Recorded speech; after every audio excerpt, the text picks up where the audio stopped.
From no hard border to two borders, what exactly are the government's new Brexit proposals? Let's take a look through the details. And first off, the plan is Great Britain and Northern Ireland will leave the EU, including the customs union, at the end of the transition period, which, as things stand, is the 1st of January 2021. And at that stage, according to these plans, there'd be a customs and VAT border between Northern Ireland and the Republic. Northern Ireland will stay, though, in the EU single market for agriculture and industrial goods all the way through till 2025, meaning all goods coming into Northern Ireland from the UK will need to be checked, creating a second regulatory border here in the Irish Sea. So that's two borders, one regulatory border in the Irish Sea where product standards may differ, one customs border for tariffs and duties on the Irish border. And every 4 years, Northern Ireland's going to get an opportunity to choose whether to keep those two borders or leave the EU completely.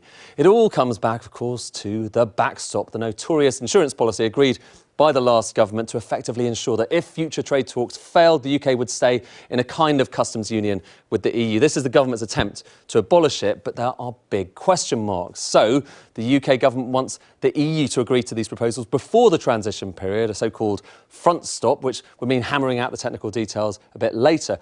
Boris Johnson today insisted there won't be any checks at or near the border. However, they'll have to happen somewhere, and the EU would also have to exempt Northern Ireland from its current customs rules until alternative arrangements are agreed. Then there are problems with the time limit. So what happens if after 4 years Northern Ireland decides to leave the single market completely? The new softer border would harden, and we're back to this debate all over again. And that's on top of the fact that Stormont is currently suspended. So while Boris Johnson says these proposals are a fair compromise for both sides, he's also clear the only alternative to them is now no deal.